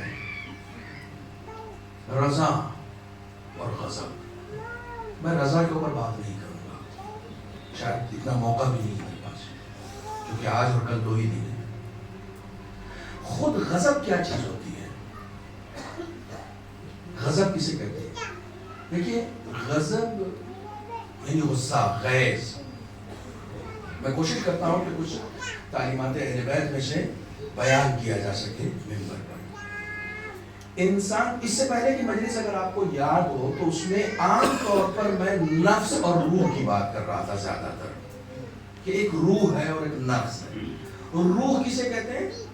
روح جب تک مجرد ہوتی ہے وہ روح کہلاتی ہے۔ مجرد یعنی جب جسم میں داخل ہو جائے تو وہ روح نہیں رہتی بلکہ نفس ہو جاتا ہے۔ یہی روح جسم کے ساتھ جب آ جاتی ہے تو اس کو نفس کہا جاتا ہے۔ روح وہی امر پروردگار ہے جو دکھائی نہیں دیتی، ٹھیک ہے، اسی سے شخصیتیں بنتی ہیں۔ انسان کے نفس کو تین چیزیں دی گئی ہیں، تین قوتیں دی گئی ہیں، تین پاورز دیے گئے ہیں۔ میرے ساتھ آپ ہیں بالکل پوری طریقے سے؟ تین پاورز انسان کو دیے گئے ہیں۔ پہلی پاور قوہ عقل ہے جو انسان کو دی گئی، کیوں دی گئی یہ بھی بتاؤں۔ دوسرا پاور ہے یہ سب قوہ غضب ہے جو انسان کو دیا گیا ہے۔ قوہ غضب کسی سے نکال دیا جائے نا تو وہ مرد کسی کام کا نہیں، وہ عورت کسی کام کی نہیں، اگر یہ قوت نکال دی جائے کسی کے اندر سے۔ حالانکہ الغضب من الشیطان، یہ حدیث ہے، الغضب من النار، یہ بھی حدیث ہے کہ غضب آگ سے بنا ہے، غضب شیطان کا حصہ ہے، لیکن ایک طرف کہا جا رہا ہے کہ غضب خداوند عالم کی طرف سے عطا کرتا ہے، قوت کا نام ہے۔ بہت توجہ رکھیے۔ کسی نے پوچھا کسی عالم سے کہ مجھے غصہ بہت آتا ہے، کوئی حل بتائیے۔ تو انہوں نے کہا کہ تمہارے گھر میں آگ لگ جائے تو کیا کرو گے؟ کہا پانی ڈالوں گا۔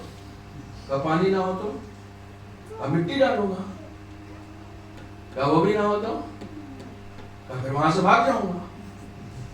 کہا بھاگنے کی مہلت نہ ہو تو؟ کہا فریاد کروں گا۔ کتنی چیزیں بتائیں؟ بتاؤ مجھے چار چیزیں بتائیں۔ کون کون سی؟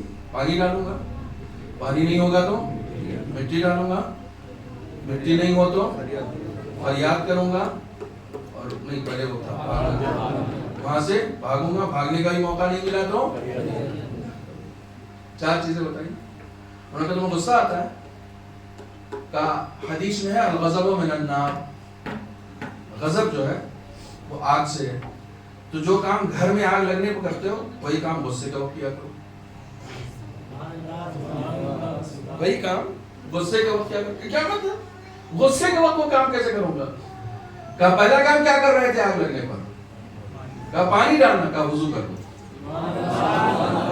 جیسے ہی غصہ آئے فوراً اٹھو اور وضو کر لو، پانی ڈالو، چہرے پر پانی ڈالو۔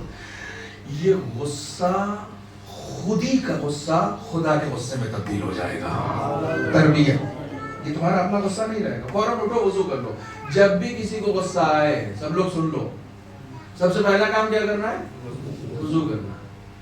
وضو کرنے سے فوراً یہ احساس ہوگا کہ یہ غصہ، اس کی مہار ہم شیطان کے ہاتھ میں نہ دیں۔ غصہ بہت اچھی چیز ہے، غصہ ہونا چاہیے، لیکن اسی وقت یہ اچھی چیز ہے جب اس کے اوپر علم کی گرفت ہو، جب اس کے اوپر عقل کی گرفت ہو، جب اس کی مہار دین کے ہاتھ میں ہو۔ جیسے ہی آپ نے شیطان کے ہاتھ میں دے دیا تو وہ آپ کو نچاتا پھرے گا پورے محلے میں، اور جب تک ذلیل نہیں کر دے گا اس غصے کے حوالے سے، جب تک آپ کو ذلیل نہیں کر دے گا اس وقت تک چھوڑے گا۔ غصہ ایک ایسی چیز ہے، اسی غصے سے انسان عزت بھی پا سکتا ہے، اور اسی غصے کی بنیاد پر انسان ذلیل بھی ہو سکتا ہے۔ اسی غصے کی عزت وہ پائے گا جو غصہ خدا کے لیے کرے، ذلیل وہ ہوگا جو غصے کی مہار کو شیطان کے ہاتھ میں دے دے۔ کہا وضو کرو. کہا پھر اس کے بعد بھی اگر کم نہیں ہوا تو کہا سجدہ کرو مٹی پہ. مٹی ڈالو گے نا. آپ سمجھ رہے تھے تیمم. مجھے معلوم ہے ہمارے یہاں سب سے پہلے ابھی ایک بچہ آیا تھا مسئلہ پوچھنے کہ میں ایڈمٹ تھا وہاں ہاسپٹل میں, تو وہاں مجھے ڈرپ لگایا گیا تھا تو میں وضو نہیں کر سکتا تھا. میں نے کس نے کہا ابھی تک ہندوستان میں کوئی ایسا ہاسپٹل نہیں جس میں پانی نہ ہو. کس نے کہا تو وضو نہیں کر سکتے؟ تو وہ ڈرپ لگی ہوئی نے کہا اس کو چھوڑ دو. وضو جبیرہ کس کو کہتے ہیں؟ اتنے سے حصے کو باندھ دو وضو کرو. کہا مٹی بھی نہیں تھی. میں نے کہا تیمم کا تو ذکر ہی نہیں ہے کہیں پر. تیمم تو زبردستی آپ لوگوں نے گھسا دیا ہے. تیمم بہت مجبوری کی حالت میں کیا جاتا ہے, اور وہ مجبوری کی حالت ہمارے یہاں ہوتی نہیں. ذرا سے سردی لگی تیمم کرنے لگے. ذرا سے سردی لگی نہیں کہ تیمم بھائی نہیں ہے. تیمم تو آپ بالکل اس کو نگیٹو مانیے. تیمم اس کے لیے ہے کہ جس کے اوپر پانی ڈالنا ضرر ہو. یعنی انسان کو پانی ڈالنے سے جب موت کا خطرہ ہونے لگے تب تیمم کرے. کہاں ہے؟ ہم لوگ زبردستی کا وضو کا پانی اتنے اہتمام سے گھر میں نہیں رکھتے جتنا تیمم کی مٹی رکھتے ہیں. کمال ہے, کمال ہے. تو مٹی ڈالنے کا مطلب یہ ہے کہ مٹی پہ سجدہ کرو. دوسرا عمل کا تیسرا عمل کیا کرو گے؟ اور اس کے بعد بھی کنٹرول نہیں ہوا تو وہاں سے بھاگو گے. کہا جیسے ہی غصہ آئے اپنی جگہ تبدیل کرو. بیٹھے ہو تو کھڑے ہو جاؤ, کھڑے ہو تو بیٹھ جاؤ, کرسی پر بیٹھے ہو تو صوفے پہ بیٹھ جاؤ, صوفے پہ بیٹھے ہو تو بیڈ پہ لیٹ جاؤ. جگہ تبدیل کرو. یہ حکم ہے. یہ سب روایتیں سنا رہا ہوں آپ کو. جیسے ہی غصہ آئے, چونکہ آپ جب ایک عمل ایک چیز آپ کے ساتھ ہو چکی ہے ذہن میں, جب ایک چیز ہو چکی ہے تو اس کو کنٹرول کرنے کے لیے فوراً آپ کو کچھ نہ کچھ اپنے ذہن کو ڈائیورٹ کرنا پڑے گا. اور اس کو اس ڈائیورشن کے لیے جو ہے آپ کو کہیں نہ کہیں اپنے آپ کو اپنے پلیس کو چینج کرنا پڑے گا. آخری چیز کیا تھی؟ فریاد. اس کے بعد بھی کچھ نہیں ہونا دعا کے لیے ہاتھ اٹھا. معبود اس غصے پر کنٹرول کر, مجھے قوت دے. یہ فریاد کسی اور سے نہیں ہے. آگ لگنے پر تم لوگوں سے فریاد اور مدد مانگتے ہو, لیکن جب بدن میں آگ لگ رہی ہو, غضب کی آگ ہو, تو اس وقت خدا سے مدد پالنے والے اس وقت میری مدد فرما. کہیں ایسا نہ ہو کہ یہ غضب مجھے ذلیل کر دے. تاریخ نے ایسے لوگوں کو بار بار دکھایا ہے کہ جن کی غضبناکی نے ان کو ذلیل کیا ہے. اور ایسے میں جناب فاطمہ کی غضبناکی کو تاریخ نے دکھایا کہ ایک غضب ایسا بھی ہے, 18 سال کی نوجوان خاتون کا ایک غضب ایسا بھی ہے کہ جس غضب پر خدا غضبناک ہو جاتا ہے. کون سا غضب ہے یہ؟ یہ ایک ایسی قوت ہے جو انسان کو دی گئی ہے, لیکن اس قوت کے ساتھ ساتھ 2 قوتیں اور دی گئی ہیں. 2 قوتیں اور دی گئی. انشاءاللہ موقع ملا تو معصومین کہاں کہاں کب کب کن کن مواقع پر غضبناک ہوئے, اس حوالے سے بھی گفتگو ہوگی. ابھی صرف 1 گھنٹہ ہوا ہے. ایک صلوات پڑھیں محمد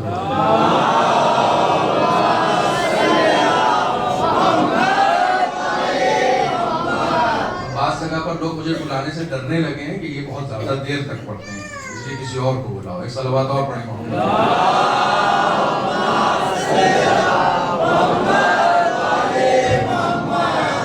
غضبناکی قوہ غضب خدا بندیالے نے انسان کے اندر رکھا ہے. کیوں رکھا ہے؟ پہلی قوت جو انسان کے اندر رکھی گئی ہے وہ ہے قوہ عقل. دوسری قوت جو انسان کے اندر رکھی گئی ہے وہ ہے قوہ غضب. اور تیسری قوت جو انسان کے لیے رکھی گئی, نوجوانوں تمہاری انفارمیشن میں اضافے کے لیے میں منبر پر بیٹھا ہوں, اور اگر ان ایام میں بھی اس فرش ازا پر ہماری انفارمیشن میں اضافہ نہ ہو تو آپ یقین جانیے پھر مجلسیں کسی کام کی نہیں, پھر مجلسیں کسی کام کی نہیں. تیسری قوت جو خدا نے انسان کو دی ہے وہ قوہ شہوت ہے. بغیر اس قوت کے انسان نہیں ہے. قوہ شہوت نہ ہو تو پھر کسی بھی کام کا اجر کے معنی نہیں ہوتے. یہ قوہ شہوت فرشتوں کے پاس نہیں ہے, ہمارے پاس ہے. ان کو بھوک نہیں لگتی. اسی قوہ شہوانی سے پتا چلتا ہے کس چیز کا مزہ کیا ہے. یہی قوہ شہوانی انسان کو بھوکا کرتی ہے, پھر وہ کھانے کی طلب میں جاتا ہے, پانی کی طلب میں جاتا ہے, بہت ساری چیزیں. لیکن ان قوتوں سے کن کن چیزوں کو حاصل کیا جاتا ہے؟ بہت توجہ رکھیے گا، شاید اسی میں مجلس آج کے ختم کر دوں۔ ان قوتوں سے جو خداوند عالم نے انسان کو دی ہے، کن کن چیزوں کو حاصل کیا جاتا ہے؟ انسان کو خدا نے عالم پیدا کیا ہے جاہل؟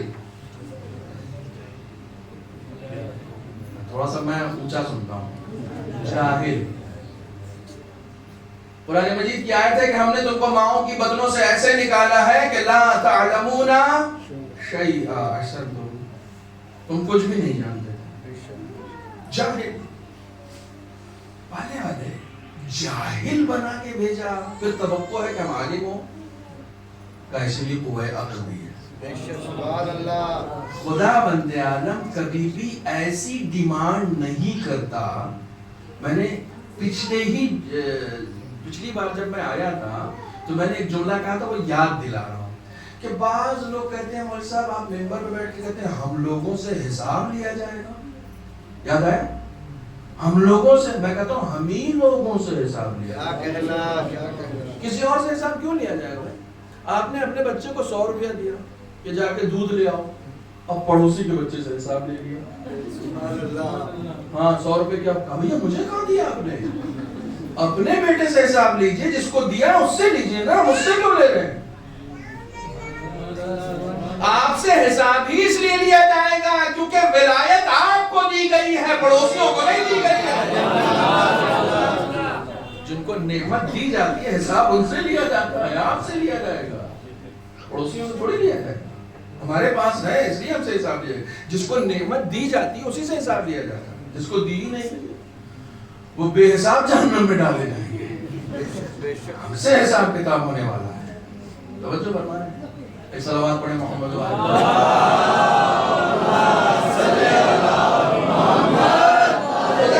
نے ہمیں جاہل پیدا کیا، لیکن جاہل پیدا کرنے کے ساتھ ساتھ ہمیں قوہ عقل دے دی۔ جتنا انسان اس قوہ عقل کو استعمال کرتا جائے گا علم حاصل کرتا جائے گا۔ اب کوئی اپنی عقل کو ہی لاکر میں بند کر کے رکھے تو پھر ظاہر سی بات ہے کہ وہ علم کا دروازہ اس کے لیے بند ہو جائے گا۔ یہ عقل ایسی چاندی ہے کہ اس کو جتنا گھسو گے نا اس میں اتنی چمک آتی ہے، بھائی اس کے استعمال کی ضرورت ہے۔ اور یہاں پر بھی یہ یاد رکھنا کہ نفس کہیں نہ شامل ہونے پائے۔ کمال یہ ہے کہ یہی نفس کی صفات میں سے ہے، توجہ فرمائیے گا، میں بہت آسان بنا کے پڑھنے کی کوشش کر رہا ہوں۔ یہ نفس کی صفات میں سے جو دی گئی ہے انسان کو، لیکن اس عقل کا استعمال انسان کو عالم بناتا ہے، اور جتنا انسان اس نفس کا استعمال، اس عقل کا استعمال کرتا رہے گا اتنا عالم ہوتا جائے گا۔ تو خدا نے پیدا کیا تھا جاہل، عالم بنانے کے لیے اس نے کیا دیا؟ دوسری، انسان نجس پیدا ہوا ہے یا پاک؟ سب کو پتا ہے کہ نجس پیدا کیا گیا، نجس قطرے سے بھی پیدا کیا گیا ہے اور نجس پیدا بھی کیا گیا، پیدا ہوتے ہی غسل ولادت پاک ہو، یعنی پاک نہیں ہے۔ پاک کیسے ہوں گے؟ کہا ایک قوت دی ہے تم کو، قوہ شہوانی، اس قوت پر کنٹرول تمہیں پاکیزہ بنائے گا، تم پاکیزہ بنو گے، ٹھیک ہے، تم پاکیزہ بن سکتے ہو تم نجس، لیکن اگر تمہیں پاک ہونا ہے تو اس قوہ شہوانی پر کنٹرول، چونکہ یہ میرا موضوع نہیں اس لیے میں اس ڈیٹیل میں نہیں جاؤں گا۔ میرا موضوع کیا ہے؟ قوہ غضب۔ انسان کو خداوند عالم نے مضبوط پیدا کیا ہے یا کمزور؟ زور سے بولو، کمزور۔ اتنے بھی کمزور نہیں ہو، کمزور پیدا کیا گیا ہے۔ خلق الانسان ضعیفا، قرآن کی آیت ہے، اس انسان کو ہم نے کمزور پیدا کیا ہے نا۔ قرآن کی آیت اس لیے پڑھتا ہوں تاکہ دلیل مضبوط ہو سکے۔ خدا عالم نے ہمیں اور آپ کو کمزور پیدا کیا ہے۔ طاقت کیسے آئے گی پھر؟ قوہ غضب دیا ہے، قوہ غضب سے طاقت آئے گی۔ طاقت تو جم جانے سے آتی ہے، طاقت تو سیب کھانے سے آتی ہے۔ قوہ غضب کا صحیح استعمال انسان کے اندر طاقت نہیں لاتا ہے، شجاعت لاتا ہے۔ کیا لاتا ہے؟ طاقت کا ہونا کمال نہیں ہے۔ میرے ساتھ چلیے گا، میرے ساتھ چلیے گا۔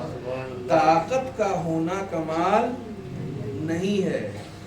اگر اس طاقت کے ساتھ شجاعت نہ ہو تو بڑے بڑے سپر پاورز بھی منہ تکتے رہتے ہیں ایک چھوٹے سے ملک کا۔ طاقت تو تمہارے پاس بہت ساری ہے، حملہ کیوں نہیں کر دیتے؟ وہ شجاعت حیدری کہاں سے لائیں گے؟ شجاعت چاہیے نا، جگر چاہیے۔ وہ جگر کہاں سے آئے گا؟ وہ جگر اس طریقے سے آئے گا کہ جب اس قوہ غضب پر آپ کنٹرول کرنا سیکھیں۔ جتنا انسان اس قوہ غضب کی تربیت کرتا چلا جائے گا اتنا انسان مضبوط ہوتا چلا جائے گا۔ دیکھیے، میں ایک تھوڑے سے فرق سے اپنے نوجوانوں کو عام طور پر، میں اس مزاج سے پڑھنے کا عادی نہیں ہوں لیکن بہت اچھے موڑ پر یہ گفتگو آ گئی، تھوڑے سے فرق کے ساتھ میں اپنے اس اچھے سننے والے کو شجاعت اور طاقت کا فرق بتاتا چلوں کہ طاقت کسے کہتے ہیں اور شجاعت کسے کہتے ہیں۔ ہماری میراث شجاعت ہے، دشمن کا طریقہ کار طاقت ہے۔ دشمن طاقت اکٹھا کرنے پر ناز کرتا ہے، ہم شجاعت کے زور سے لڑتے ہیں۔ ان کے پاس 3000 تھے، وہ ناز کر رہے تھے، ہمارے پاس 313 تھے لیکن شجاعت کے ساتھ ہمارے پاس۔ طاقت اور شجاعت میں فرق ہوتا ہے۔ طاقت جب حکومت کرتی ہے نا، دیکھیے جملے آ گئے ہیں تو سن لیجئے، طاقت جب حکومت کرتی ہے تو پانی بند کر دیتی ہے، شجاعت پانی پلانے پر ناز کرتی ہے۔ طاقت پانی بند کرنے پر ناز کرتی ہے لیکن شجاعت اپنے دشمن کو بھی پانی پلانے پر ناز کرتی ہے۔ طاقت جب کسی کو زیر کر دیتی ہے تو اس کا سر قلم کرنے پر ناز کرتی ہے لیکن شجاعت دشمن کے سینے پر سوار ہو کر اتر آنے پر ناز کرتی ہے۔ اتر کیوں آئے؟ شجاعت ہے۔ دشمن کو زیر کر کے اس کا سر قلم کر دینا کمال نہیں ہے، اس غصے پر اتنا کنٹرول کہ کہیں اپنے نفس کے لیے اس کا گلا نہ کاٹ دوں، اتنی شجاعت ہے کہ سینے سے اتر آئیں گے اور پھر زیر کر دیں گے۔ طاقت رسول کے پہلو میں ہو، اب جملہ یہ جو سمجھے گا یہ اس کے حوالے ہے۔ طاقت رسول کے پہلو میں ہو تب بھی سانپ سے ڈر جاتی ہے، شجاعت گہوارے میں ہو پھر بھی کلہے ازل چیر دیتی ہے۔ صلوات پڑھیں محمد و آل محمد۔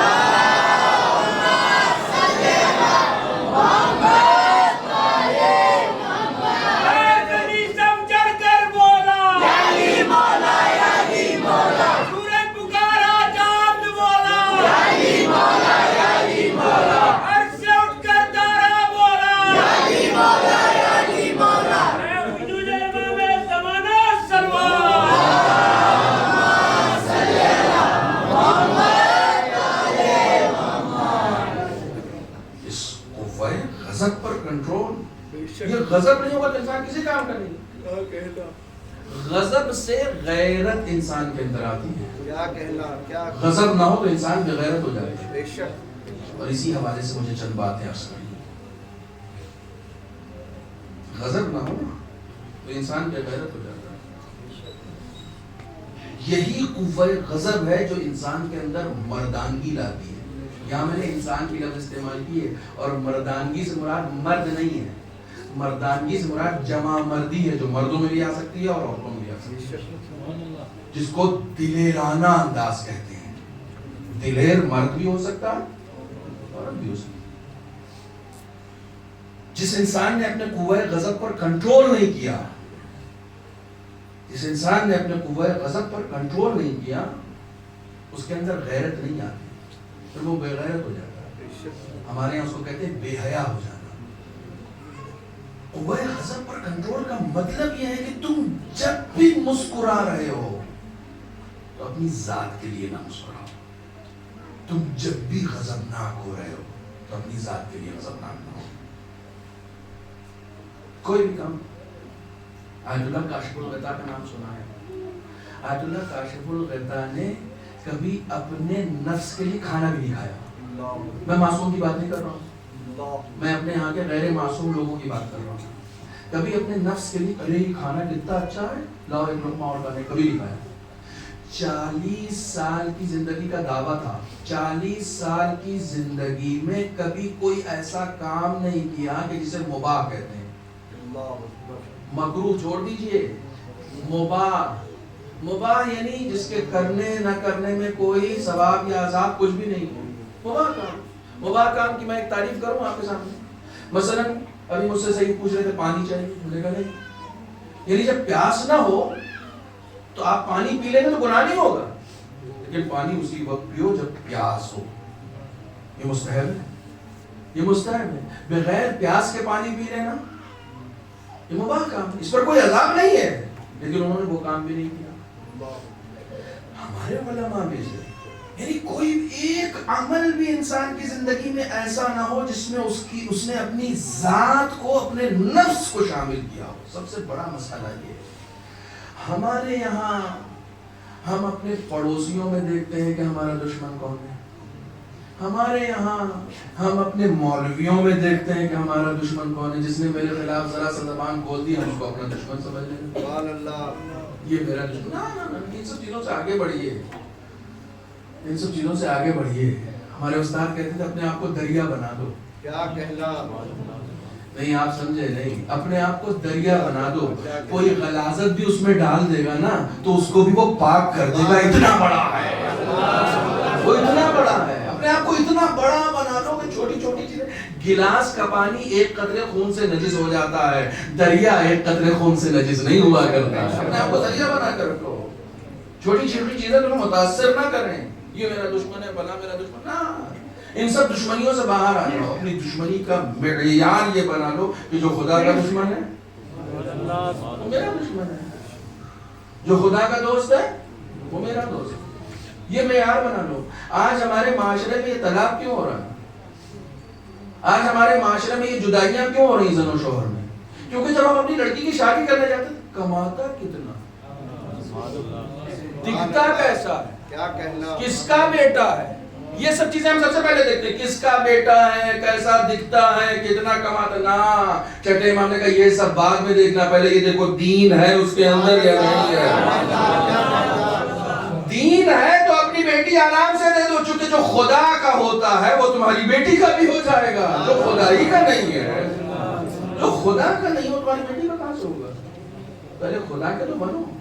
جو انسان اپنے خالق کا وفادار نہ ہو وہ مخلوق سے کہاں سے وفاداری کرے گا؟ معیار کامیاب زندگی کا معیار دین کو بناؤ، دین۔ بی بی زہرا کی زندگی کامیاب کیوں ہے؟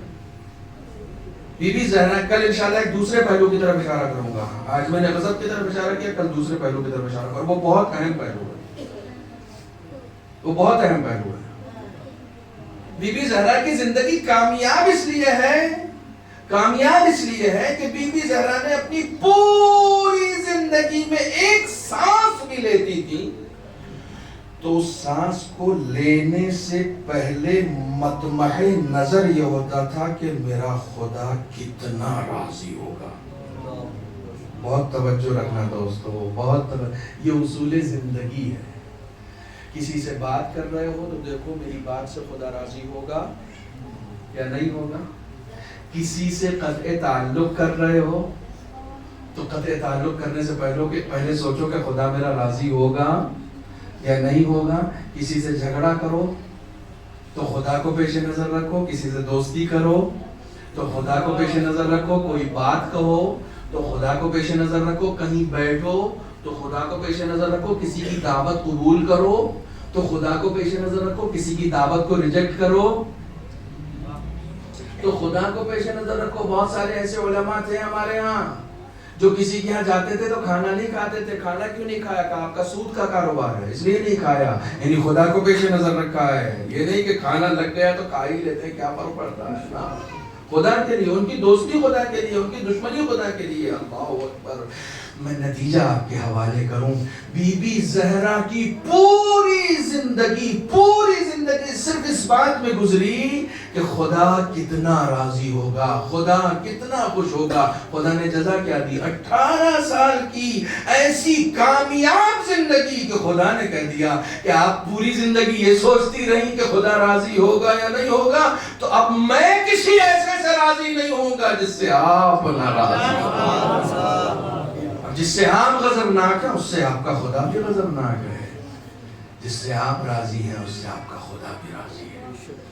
اللہ اکبر۔ آپ سوچ سکتے ہیں کہ کائنات کی منتخب ترین، قیامت کی رات ہے آج کی، کائنات کی منتخب ترین شخصیت، اللہ نے اسے ایک اولاد عطا کی، اولاد اتنی محترم کہ جب رسول نماز پڑھ کے آتے ہیں تب دروازے پر کھڑے ہو کر اصحاب کے ساتھ کہتے ہیں السلام علیکم یا اہل بیت النبوہ، اے اہل بیت نبوت آپ پر ہمارا سلام۔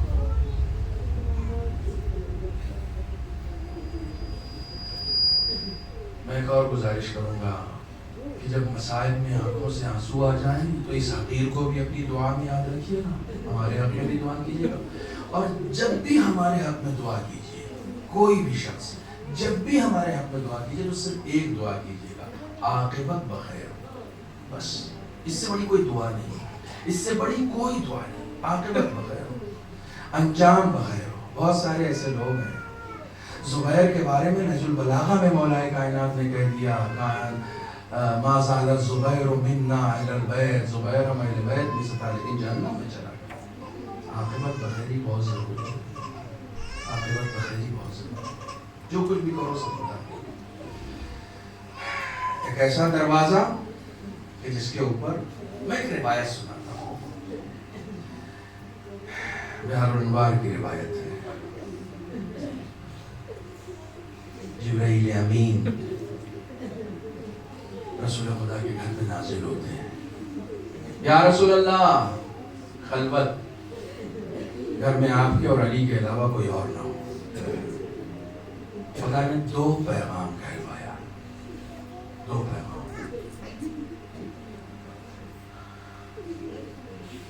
علامہ مجلسی لکھتے ہیں کہ جبرائیل امین رسول سے یہ کہہ رہے تھے کہ آپ کے اور علی کے علاوہ گھر میں کوئی اور نہ ہو، یعنی زہرا نہ سنے اس بات کو۔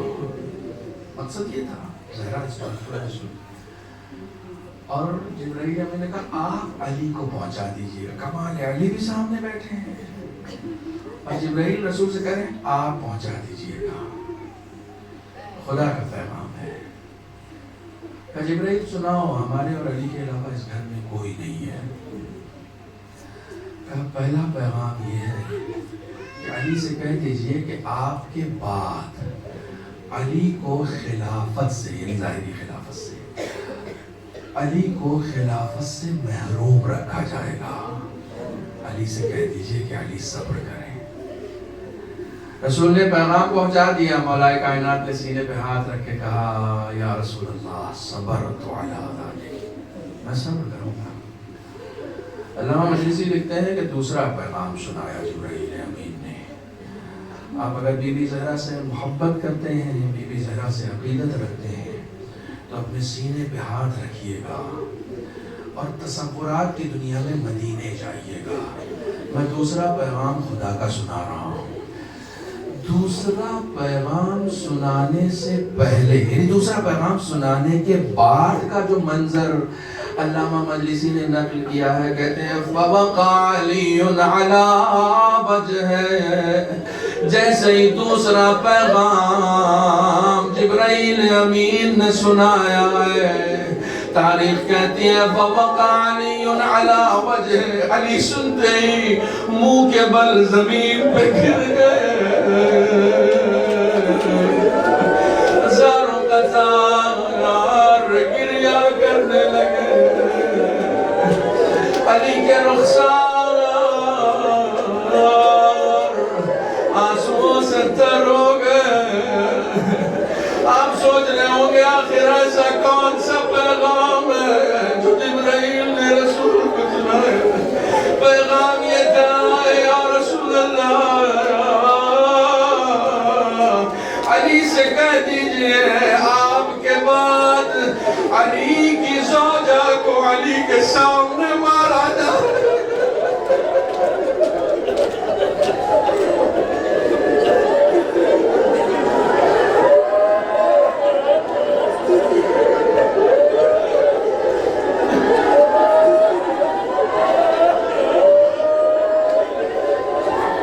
اصبر الصابرین علی، کائنات میں اگر کوئی شجاعت کی مثال دیتا ہے تو علی کی دیتا ہے۔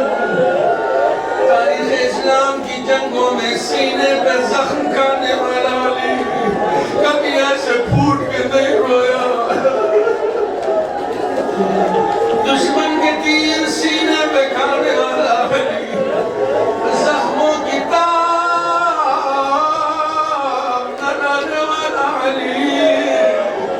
کبھی ایسے پھوٹ کے نہیں رویا۔ لیکن جب یہ سنا کہ ایک شوہر کے سامنے اس کی زوجہ کو مارا،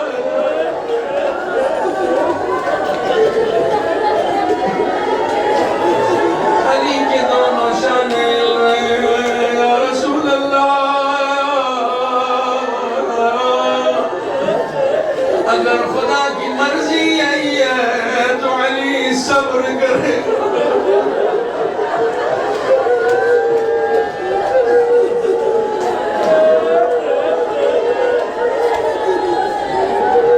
یہ ایام یقین جانے فاطمہ سے زیادہ علی کے لیے صبر آزما ہے۔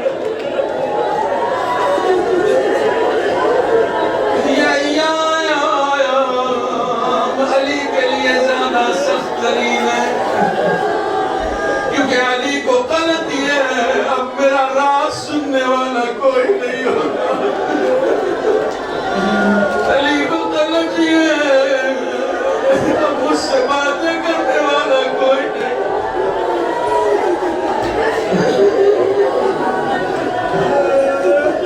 علی کا درد دل سننے والا کوئی نہیں ہوگا۔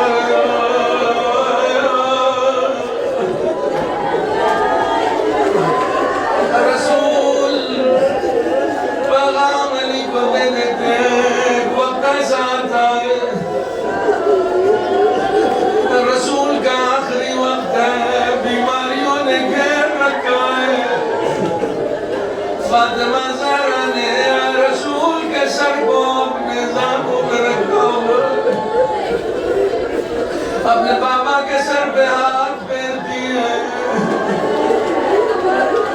بابا کو پیار بھری نگاہوں سے دیکھتی ہے، لیکن بار بار اٹھ کے جاتی ہے، دروازے کی طرف پھر واپس آتی ہے۔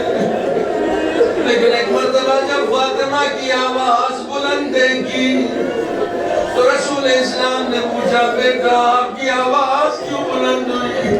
کہا بابا بڑی دیر ہو گئی ہے، کوئی بار بار آپ سے ملنا چاہتا ہے، میں اس سے منع کر رہی ہوں، میرا بابا مریض ہے، ابھی کسی سے ذرا تصور کرو فاطمہ کے دل پہ کیا گزری ہوگی جب رسول نے کہا گئے فاطمہ یہ تیرے دروازے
سر کو زانوں پر رکھے ہوئے گریہ کر رہی ہیں.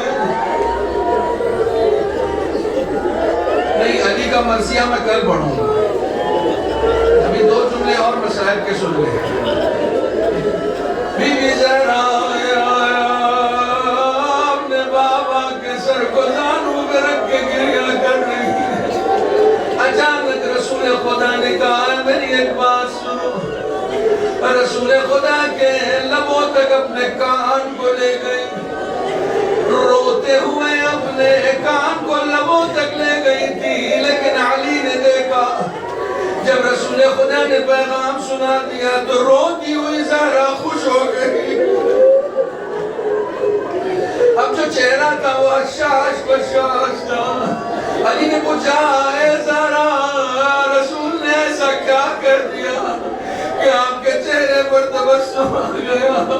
جناب زہرا کہتی علی میرے بابا نے مجھے خوشخبری دی ہے, میں بابا کے بعد سب سے پہلی خاتون ہوں گی جو اپنے بابا سے جا کر بابا نے مجھے خوشخبری دی ہے کہ سب سے پہلے میں بابا کی رحمت لے جاؤں گی. جزاکم ربکم. یہ ایک منظر میں ہمیشہ پڑھتا ہوں, بس آخری منظر سن لیجئے, باقی انشاءاللہ مصیبت کا ہے. زہرا کی شہادت کل سن لیجئے, آج ایک منظر سن لیجئے. علی کو غیرت اللہ کہا جاتا ہے. غیرت اللہ کے سامنے اس کی زوجہ کو مارا جاتا. ہمارا شما کے ساتھ ہونا تو ہم اپنی گردنیں کٹوا دیں گے, لیکن یہ برداشت نہیں کریں گے. مگر اللہ خدا کے لیے علی کا صبر کرنا. میں ہمیشہ عرض کرتا ہوں کچھ مصیبتیں ایسی ہیں جو کچھ خاص معصومین کے لیے رکھی گئی ہیں. ہر مصیبت سب کے اوپر نہیں آتی. ہم ہمیشہ جب کسی بھی معصوم کی مصیبت پڑھتے ہیں تو اس مصیبت سے ہم کربلا کی طرف جاتے ہیں. لیکن آئیے ہم آپ کو کربلا سے فاطمیہ کی طرف لاتے ہیں, کیونکہ کچھ مصیبتیں ایسی ہیں جو حسین سے بھی برداشت نہ ہوئی. تاریخ کہتی ہے, کربلا کی تاریخ آپ کی نگاہوں کے سامنے. امام حسین زخموں کی تاب نہ لا کر زمین پر گرے ہوئے ہیں. ظالم آگے بڑھتا ہے کہ سروں تن میں جدائی کر دے, مگر ایک خوف ہے جو دشمن کو پیچھے ہٹا دیتا ہے. شمر نے یا پسر سعد نے پوچھا کہ ارے آگے کیوں نہیں بڑھتے, حسین کے سروں تن میں جدائی کیوں نہیں کرتے؟ تو ظالم کہتا ہے اگر حسین زندہ ہوئے تو پلٹ کر حملہ کر دے. تو ملعون کہتا ہے اگر یہ دیکھنا کہ حسین زندہ ہے یا نہیں تو حسین کے خیمے پر حملہ کر.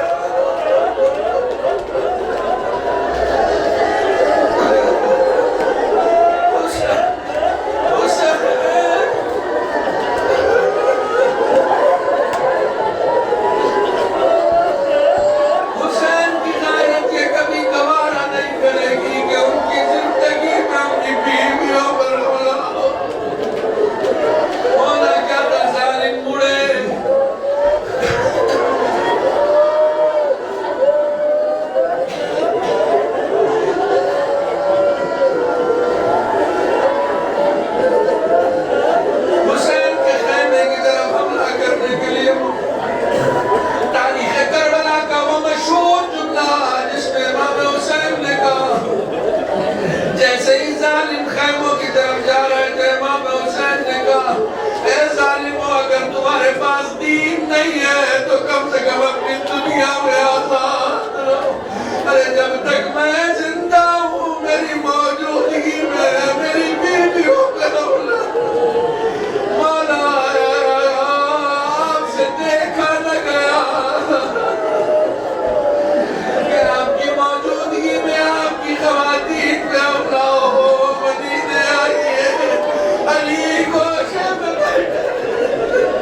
دعا کی قبولیت کا وقت ہے. اپنے امام کے لیے دعا کریں, اپنے امام کے ظہور کے لیے دعا کریں. ہماری تمام مشکلات کا حل امام کا ظہور ہے. اس قوم کی تمام پریشانیوں کا حل, اس امت کی تمام پریشانیوں کا حل امام کا ظہور ہے. بسم اللہ الرحمن الرحیم. اللہم کل ولیک الحجت ابن الحسن صلواتک علیہ وعلا آبائہ فی هذه الساعة وفی کل ساعة ولیا وحافظا وقائدا وناصرا ودليلا ومعينا حتى تسكنه أرضك طوعا وتمتعه فيها طويلا. بارك خدا یا بحق محمد و آل محمد, منتقم خون حسینی, منتقم حضرت زہرا, حضرت صاحب الزمان کے ظہور میں تعجیل فرما. بارک خدا یا بحق محمد و آل محمد, میرے امام کی نصرت فرما, ہمیں ان کے حقیقی اعوان و انصار میں شمار فرما. پالنے والے, اس مجلس میں شرکت کرنے والے جتنے بھی خواتین و حضرات ہیں, سب کسی نہ کسی حاجت شرعیہ کے ساتھ آئے ہیں. پالنے والے ہماری تمام حاجات کو پورا فرما. بارک محمد و آل محمد, اس مجلس میں شرکت کرنے والے جو کسی مجبوری کی بنیاد پر شرکت نہیں کر سکے, ان سب کے والدین اگر زندہ ہیں تو انہیں طول عمر عطا فرما. اگر دنیا سے رخصت ہو گئے ہیں تو ان کو جوار معصومین میں جگہ عنایت فرما. بارک خدا یا بحق محمد و آل محمد, ہم سب کی توفیقات خیر میں اضافہ فرما. ہمارے تمام گناہان کبیرہ و صغیرہ کو معاف فرما.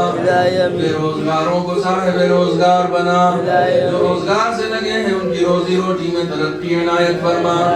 جو بے اولاد ہیں انہیں صاحب اولاد بنا, جو صاحبان اولاد ہیں ان کی اولاد کو نیک اور صالح بنا. تمام خدمت گزاران دین میں, تمام انجمنوں کے صدر, سیکریٹری, جو جس حیثیت سے دین کی خدمت میں مصروف عمل ہے, پالنے والے اس میں خلوص عطا فرما. بارے اللہ اس کی توفیقات خیر میں اضافہ فرما. ہمارے علماء کرام, مراج اعظام بالخصوص حضرت اللہ خامنی, حضرت اللہ سیستانی کو طول عمر عطا فرما. پالنے والے دعاؤں میں دعا یہ ہے کہ ہمارے امام کے ظہور میں تعجیل فرما, ہم سب کو ان کے آوان و انصار میں شمار فرما. ربنا تقبل منا انکا انت السمیع العلیم. آپ حضرات سے گزارش ایک مرتبہ سورہ حمد 3 مرتبہ سورہ اخلاص کی تلاوت فرما کر میں کچھ نام لے رہا ہوں, ان کو اشار فرما دیں. منشا بنت ارشاد علی, معصوم علی ابن یوسف علی, بیگم بنت یوسف علی, جعفر علی ابن مبارک علی, کنیزہ بنت ماشاءاللہ علی, ابرار علی بنت صابر علی, تبسم علی بنت افسر علی,